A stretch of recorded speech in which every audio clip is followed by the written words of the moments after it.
Cuando las personas piensan en Japón, se imaginan rascacielos sin tecnología futurista, pero Japón también está bendecido con una abundante naturaleza.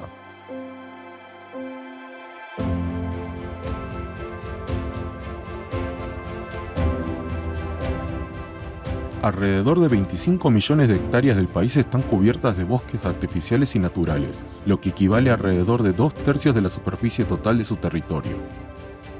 Esta es una de las más altas proporciones de área forestada del mundo. Japón no solo ha alcanzado el desarrollo económico y creado ciudades de talla mundial, sino que también ha usado y mantenido de forma sostenible sus extensos bosques. Pero los bosques de Japón no siempre fueron abundantes. Esto se puede observar claramente en las estampas ukiyo-e de hace unos 200 años. Solo se observan unos pocos pinos en las laderas de montañas deforestadas, y no hay montañas verdes frondosas retratadas en ningún lugar. Esto era una manifestación clara del desbroce forestal excesivo. Esto se debía al rápido aumento de la población. Entre mediados del siglo XV y principios del siglo XVIII, la población de Japón se había triplicado. En términos del impacto sobre la vida de las personas, los bosques se talaban y desbrozaban para obtener materiales de construcción, materiales para herramientas, combustible para la vida cotidiana y fertilizantes, y también para aumentar las tierras de cultivo. En términos de industria, los bosques y arboledas se sometían a una tala excesiva para crear combustible para el refinamiento de metales como el acero, así como para las industrias de la sal y la cerámica. Esto provocó la reducción del área forestal alrededor de la mitad del terreno en ese entonces. Aunque ese enorme crecimiento le permitió a Japón seguirles el ritmo a los países desarrollados, a la larga fue la naturaleza la que pagó el precio. Las montañas deforestadas perdieron su capacidad de retención hídrica, por lo que incluso unas pocas lluvias desbordaban los ríos y causaban desastres inesperados, como inundaciones de forma frecuente. En 1896 ocurrieron enormes inundaciones en varias zonas del país, de una envergadura notable incluso en la historia de los desastres en Japón. Junto a los tifones y las lluvias torrenciales, las montañas deforestadas agravaron los daños.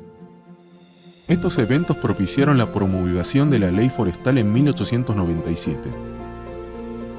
La creación de un sistema de protección de bosques, entre otras cosas, permitió la regulación plena de la tala de árboles. La Ley Forestal, la Ley de Ríos y la Ley de Control de la Erosión, llamadas las 3 leyes sobre el control de inundaciones, forman la base de las políticas de conservación del territorio nacional hasta estos días. En 1911 marcó el comienzo del programa de conservación forestal Fase 1, en el cual se implementó plenamente la conservación forestal con la introducción de técnicas modernas de ingeniería. Pero en ese entonces, el país comenzó a apartarse de la conservación forestal. La participación de Japón en la Segunda Guerra Mundial aumentó la tala, primero para el suministro militar y luego para los materiales de reconstrucción de posguerra. En un periodo de 20 años, a partir de 1950, se realizó una reforestación intensiva en esos bosques destruidos, que superó los 300.000 hectáreas anuales. Se estima que Japón alcanzó un nivel de recursos forestales o volumen forestal 3 veces mayor al de medio siglo antes. Si se consideran solo los bosques artificiales, estos se sextuplicaron. Hoy, los bosques de Japón, que han cambiado bastante, están conformados por aproximadamente un 40% de bosques artificiales y un 60% de bosques naturales. Aunque a nivel mundial los bosques artificiales ocupan un 7%, la proporción de este tipo de bosque en Japón excede el 40%, lo que es bastante alto. Esta es una característica importante de los bosques de Japón. En Japón, se eligen mayormente las coníferas para los bosques artificiales, ya que producen madera recta para usar en la construcción. Esto se debe a que la madera para la construcción ocupa la mayor proporción de la demanda de madera en Japón. Aunque, a nivel mundial, no es rara la forestación con especies no nativas. En Japón se utilizan en su mayoría especies nativas como el cedro japonés Sugi y el ciprés japonés Hinoki. Debido a su orientación alargada de norte a sur, el archipiélago de Japón tiene diversos ecosistemas forestales. Comienzan en el sur con los bosques subtropicales, le siguen los bosques de clima cálido, luego los bosques de clima frío y, por último, los bosques boreales. Los bosques naturales de Japón se encuentran principalmente en sistemas montañosos y en pendientes abruptas. Algunos bosques naturales están cerca de las áreas pobladas. Las personas solían recolectar leña de allí. A estos bosques, que son apreciados y ahora conservados, se les llama Satoyama. Si se tiene en cuenta la propiedad forestal, aproximadamente un 30% son bosques estatales de propiedad del gobierno, incluyendo la agencia forestal. Un 10% son bosques comunales de propiedad de los gobiernos prefecturales y municipales, y un 60% son bosques privados de propiedad de individuos o corporaciones. La ley forestal establecida en 1897 fue revisada en 1951, cuando se introdujo un sistema de planificación forestal. El objetivo era lograr una gestión forestal más sistemática. La ley forestal de Japón estipulaba una variedad de sistemas, que incluía los bosques de protección, la planificación forestal y el permiso de desarrollo de tierras forestales con vistas a una gestión forestal sostenible y la conservación del territorio nacional. Además de la Ley Básica de Bosques y Silvicultura, están las leyes básicas de la Administración Forestal de Japón. Los bosques no solo se utilizan para obtener madera, sino que cumplen numerosas funciones con beneficios públicos diversos. Para asegurar que estas funciones no se pierdan, se deben aplicar restricciones, en particular la gestión forestal, la cual requiere una consideración especial. Este es el concepto de bosques de protección. Los bosques no solo son para la producción de madera, cumplen múltiples funciones que incluyen la conservación de las fuentes de agua, la prevención de aludes, la mitigación de daños por clima extremo y la provisión de lugares para recreación. Los bosques que demuestran tales funciones de beneficio público han sido designados como bosques de protección y se mantienen en condiciones saludables para poder asegurar dichos beneficios. La función de los bosques de la limitación de los desastres ha captado la atención internacional en los años recientes, como un aspecto representativo de la eco-RRD, es decir, la reducción del riesgo de desastres basada en ecosistemas.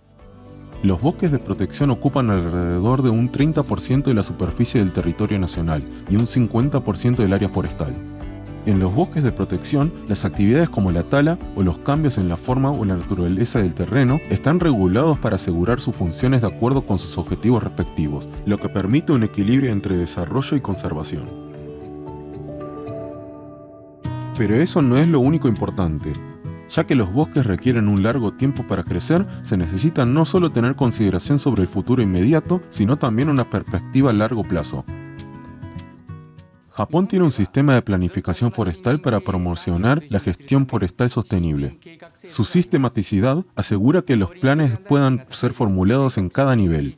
El ministro de Agricultura, Silvicultura y Pesca formula el Plan Forestal Nacional, mientras que los gobernadores prefecturales elaboran los planes forestales regionales y los gobiernos municipales los planes locales de mejora forestal. Los dueños de bosques y aquellos encargados de la gestión forestal los adaptan para elaborar los planes de gestión forestal. En Japón, el 100% de los bosques ya tienen planes de gestión. En todos los países, la clave de la promoción de la gestión forestal sostenible es aproximar el porcentaje de bosques con planes de gestión al 100%. El desarrollo forestal requiere considerar las condiciones naturales de la región como el clima, la topografía, el suelo y una perspectiva de gestión. Las especies se seleccionan y plantan para ajustarse a esas condiciones. Creo que hay relativamente pocos países comprometidos en cultivar plantones para forestar. En Japón, nos hemos enfocado en el cultivo de árboles desde hace más de 50 años. Es vital desarrollar mejores plantones de especies que crecen rápido y tienen mejores atributos, como una alta resistencia a plagas y enfermedades y a los daños meteorológicos. Hemos estado perdiendo bosques a escala mundial durante décadas. Se dice que la conservación de los bosques existentes, particularmente los bosques tropicales, es un asunto de REDD+ en el debate sobre el cambio climático y su importancia se afirma claramente en el Acuerdo de París. Este asunto no puede esperar. Al mismo tiempo, como se designó la década de 2021 a 2030 como el Decenio de las Naciones Unidas para la Restauración de los Ecosistemas, necesitamos restaurar los ecosistemas forestales que han sufrido una degradación importante. La plantación de árboles adquirirá cada vez mayor importancia. La gestión forestal sostenible se lleva a cabo en todo Japón. Muchas regiones forestales conocen las características de sus árboles y su región, poseen técnicas silvícolas avanzadas y producen madera de alta calidad. Es vital utilizar los bosques de forma sostenible, manteniendo sus funciones de beneficio público y dentro de un marco que no sea una carga excesiva para la naturaleza.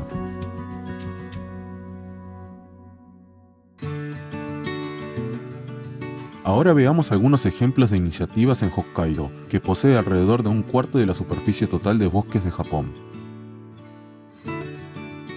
El pueblo de Erimo se ubica en el sudeste de Hokkaido. Este pueblo pesquero y turístico se localiza en el Cabo Erimo, donde los montes de Hidaka sobresalen hacia el Océano Pacífico. La sólida industria pesquera de hoy en día debe su existencia a un programa de conservación forestal que posibilitó la reforestación a gran escala. El pueblo de Erimo sufre de vientos muy fuertes. Bajo estas condiciones, una vez que los bosques desaparecen, no se puede recuperarlos fácilmente. El Cabo Erimo, que ahora alberga un abundante bosque de pinos negros Kuromatsu, hace 70 años parecía un desierto.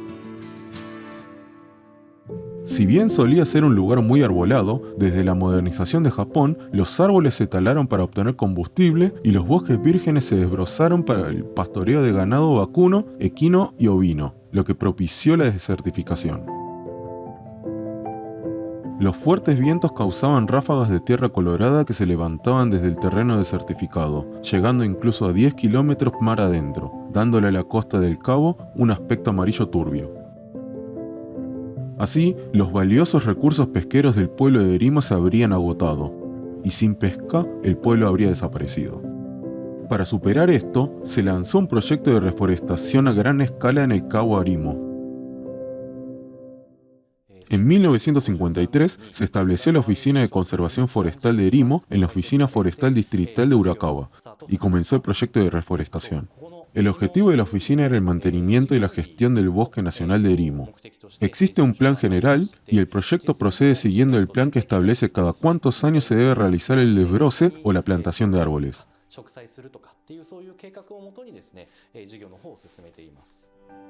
El primer paso fue la recuperación de pastos. Esto se refiere al cultivo de hierbas en tierra, pero en el caso del Cabo de Erimo, aunque se sembraran semillas de hierbas o flores, los fuertes vientos los arrasan y no pueden germinar. Logramos evitar que las semillas prendieran, cubriendo el suelo con algas marinas luego de plantar las semillas. No solo evitamos que las semillas fueran arrasadas, sino que también, después de que germinaran, las algas se convirtieron en fertilizantes que aportaron nutrientes. A la recuperación de pastos le siguió la recuperación de árboles, es decir, el proceso de cultivo de árboles, pero no fue fácil hacer crecer los plantones cultivados. Después de varios intentos, no logramos los resultados esperados, pero los experimentos mostraron que la especie de pino negro era la que mejor se adaptaba a este terreno. El pino negro es resiliente contra los daños por mareas altas y también puede crecer en suelo árido. Sus raíces se aferran a lo profundo del suelo, haciendo que también sea resistente a los vientos, y por estas propiedades creímos que era adecuado.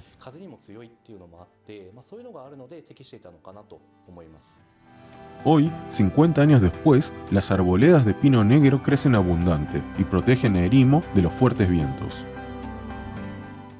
El ambiente marino mejoró, por lo que los peces migratorios retornaron. Ahora también podemos obtener grandes cantidades de algas marinas, como las algas kombu. La nueva y próspera industria pesquera trajo de vuelta a las generaciones jóvenes que se habían mudado a las ciudades, y el pueblo también ganó mayor dinamismo. Están realizándose varios proyectos para extender y preservar a largo plazo el bosque rompeviento del pueblo de Erimo. Recibimos donaciones de compañías privadas para llevar a cabo estas actividades de plantación de árboles. Creo que el hecho de que el ecosistema se haya recuperado demuestra cuán grandioso es este proyecto de reforestación. En el futuro, se espera no solo cultivar pinos negros, sino también especies nativas originales del área, como el roble Kashiwa, y devolver una vegetación comparable a los niveles previos a la plantación. Si se es constante intentando algo, se obtienen resultados. Espero que se implemente este tipo de proyecto en base a nuestra experiencia.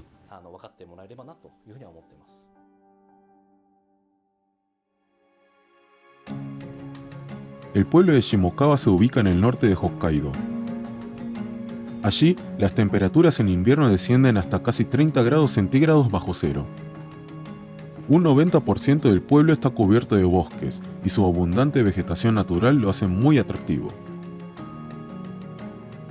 Mientras que el de Erimo es un bosque para la conservación, el de Shimokawa es un bosque para el uso. Pero, ¿qué significa eso exactamente? Los bosques ocupan un 90% de la superficie total de Shimokawa, un pueblo que se desarrolló desde hace mucho tiempo con la silvicultura y la producción forestal como industrias principales. En el pasado, habían 2 minas conglomeradas en la región, y el pueblo tenía una población de más de 15.000 habitantes. Sin embargo, con los cambios que afectaron a la industria, como el cierre de minas en la zona, el pueblo entró en declive, y la población actual es de cerca de 3.000 habitantes, equivalente a un quinto de lo que llegó a tener en su apogeo. Por ello, los residentes volvieron a prestar atención a los bosques que cubren la mayoría del pueblo. Cada año se plantan 50 hectáreas de árboles y se cuidan durante un periodo de 60 años para promover un desarrollo forestal sostenible, creando así un aprovechamiento cíclico de 3.000 hectáreas de recursos forestales.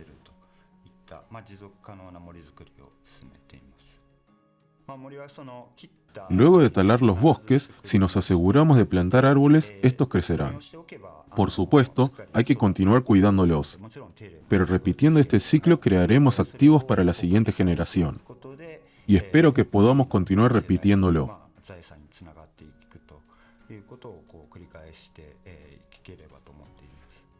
La madera producida aquí se aprovecha en su totalidad sin desperdicio.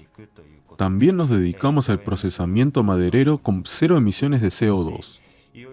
Utilizamos madera que no tiene otro uso o que tiene poco valor como madera, en forma de biomasa de madera para la conversión de energía térmica.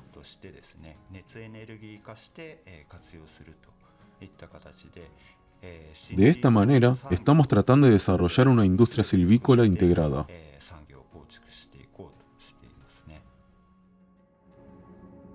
La municipalidad también brinda apoyo a los emprendedores que utilizan los bosques del pueblo de Shimokawa para crear nuevos negocios y a aquellos que quieran alcanzar metas personales. Con ello se busca la creación de nuevas formas de subsistencia, aprovechando los recursos de los bosques.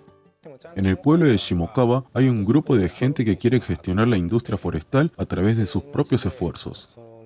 En respuesta, la municipalidad ha puesto a su disposición diversos subsidios.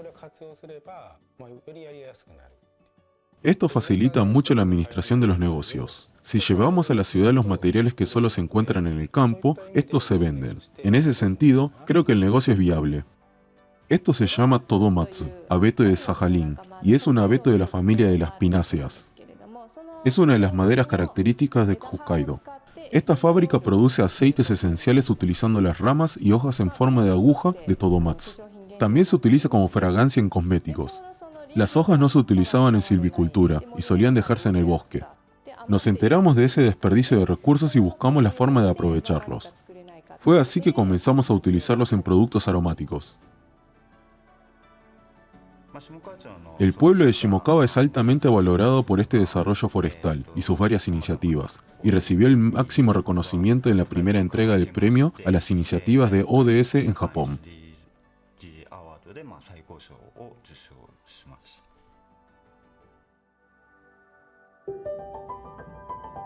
La ciudad de Asahikawa se encuentra en el centro de Hokkaido,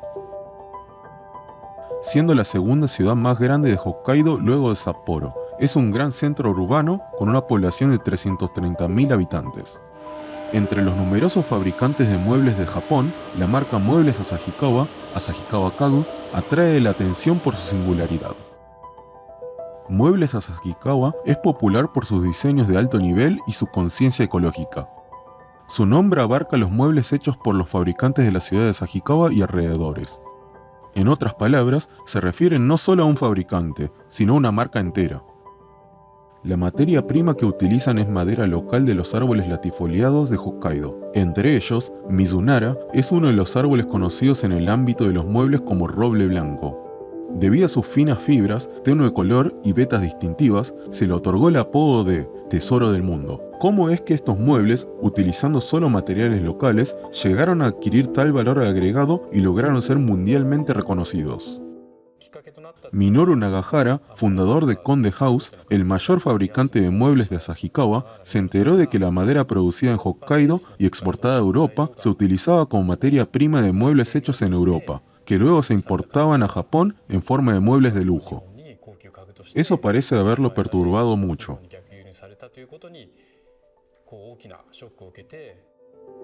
Sintió cierto desagrado por el hecho de que las maderas locales fueran procesadas en el extranjero y luego se volvieran a comprar en Japón a precios elevados. Para aliviar esa preocupación, el señor Nagahara decidió actuar. En la ciudad de Asahikawa hubo un punto de inflexión en el que la fabricación ordinaria cambió hacia una fabricación basada en el diseño. Asahikawa fue sede de la competencia de diseño IFDA, donde se reunieron diseñadores de reputación mundial. Ese evento llevó a la decisión de desarrollar productos conocidos como muebles Asahikawa y dio inicio al movimiento para transformar a Asahikawa en una región de fabricación basada en el diseño. Tristemente, con el paso del tiempo, muchos fabricantes de armarios tradicionales cerraron sus negocios o quebraron. Sin embargo, hay muchos artesanos que fabrican en la región de Asahikawa. Impulsada por la competencia, esta región viró hacia una nueva fabricación basada en el diseño. El proyecto Hokkaido Kokono Kinokagu comenzó en 2012. El número de consumidores que prefieren las maderas de Hokkaido está aumentando, y las municipalidades que realizan pedidos tienen cada vez una mayor conciencia sobre los productos locales. Plantamos árboles por cuenta propia. Los empleados de los fabricantes de muebles y sus familias plantan alrededor de 3.000 árboles al año. No podremos utilizar la madera de estos árboles sino hasta unos 100 o 200 años después, pero los árboles aseguran nuestro sustento. Por eso, en agradecimiento a los bosques, queremos continuar creando bosques saludables con nuestras propias manos. Estamos comprometidos a utilizar los árboles de Hokkaido y fabricar muebles de alta calidad aprovechando las técnicas especializadas de Hokkaido.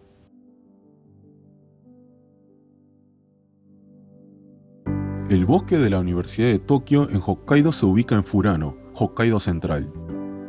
Allí se llevan a cabo experimentos de gestión forestal basados en un sistema de gestión forestal por rodales, donde se desarrolla el bosque al tiempo que se hace un uso práctico del bosque natural. El sistema de gestión forestal por rodales clasifica las diversas condiciones del bosque en tipos. Considera el volumen de los árboles, las especies de árboles y la existencia de árboles comercializables que puedan llegar a ser el sostén de la siguiente generación, y luego aplica las prácticas silvícolas o de gestión forestal más adecuadas en cada tipo de bosque.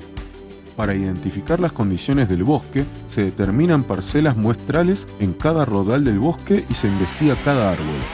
Basándose en los resultados de la investigación, se seleccionan los árboles que están dentro de un determinado rango de crecimiento para ser talados.